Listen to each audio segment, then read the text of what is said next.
এ যেন না চাইতেই জল। সত্যি এখন মুকুটমণিপুর এলে হয়তো এমনটাই ভাববেন পর্যটকেরা। ভ্রমণ পিপাসু বাঙালি মুকুটমণিপুরের জলাধারের অপরূপ সৌন্দর্য দেখতে আসেন। তবে ফাগুনের হালকা মৃদুমন্ত বাতাস যখন বইতে শুরু করে, ঝরা পাতা যখন জানান দেয় নতুনের আগাম বার্তা, প্রকৃতির বুকে যখন হয় সবুজের সমারোহ, তখন প্রকৃতির বুকে নিজেকে রঙিন করে সাজিয়ে হাজির হয় শিমুল, পলাশ, কৃষ্ণচূড়া।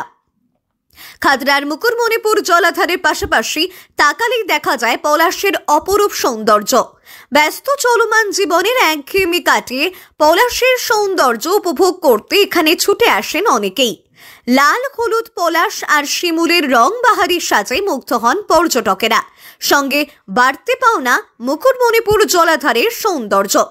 কিন্তু ধরুন, পলাশ আর জলাধার দেখতে এসে যদি দেখেন জলাধারের গেট দিয়ে বেরিয়ে যাচ্ছে হাজার হাজার কিউসেক জল, সত্যি ভাগ্য ভালো না হলে কি এমন তিন অপরূপ দৃশ্যের দেখা মেলে? দারুণ, এক কথায় যাকে বলে মার্ভেলাস, অসাধারণ। মানে এতদিন ধরে বাঁকুড়ায় আসছি মুকুটমণিপুরের এই অসাধারণ প্রাকৃতিক দৃশ্য দেখতে, কিন্তু এখন ইউজুয়ালি বসন্তকালে এই দৃশ্যটা দেখা যায় না। আর আমরা এক্সপেক্ট করিনি যে এরকম একটা দৃশ্য দেখতে পাবো, কিন্তু এক কথায় অসাধারণ, অপূর্ব লাগছে।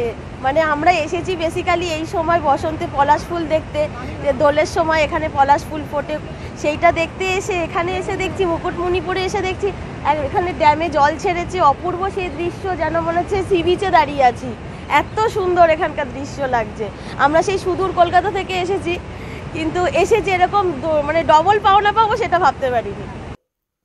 তাই আর দেরি না করে ব্যাগপত্র গুছিয়ে নিয়ে বেরিয়ে পড়ুন বাঁকুড়া রানী মুকুটমণিপুরের উদ্দেশ্যে। এই মুহূর্তে কংসাবতী জলাধার থেকেই ছাড়া হয়েছে জল। পাহাড়ের গা বেয়ে কংসাবতীর বিশাল জলরাশি হাতছানি, আর পাহাড়ের কোলে পলাশে পলাশে রঙিন প্রকৃতির চোখের জোড়ানো অপরূপ সৌন্দর্য, যা মুগ্ধ করবে আপনাকে। বাঁকুড়ার মুকুটমণিপুর জলাধার রাজ্যের অন্যতম পর্যটন কেন্দ্র। ভ্রমণ প্রিয় মানুষ সেখানে ছুটে আসেন বারবার। তবে এই জলাধার তৈরির মূল উদ্দেশ্য ছিল জলাধারের নিম্ন অববাহিকায় কৃষিকাজের জন্য প্রয়োজনীয় জলের চাহিদা পূরণ। কৃষিকাজে কংসাবতী জলাধারের জলের গুরুত্ব যেমন রয়েছে, তেমন এই জলাধার ধীরে ধীরে রাজ্যের অন্যতম পর্যটন কেন্দ্র হিসেবে জায়গা করে নিয়েছে। বিশ্বের বৃহত্তম মাটির বাঁধ দেওয়া এই জলাধারের জলের বেশ কিছুটা খালি করার সিদ্ধান্ত নিয়েছে সেচ দপ্তর।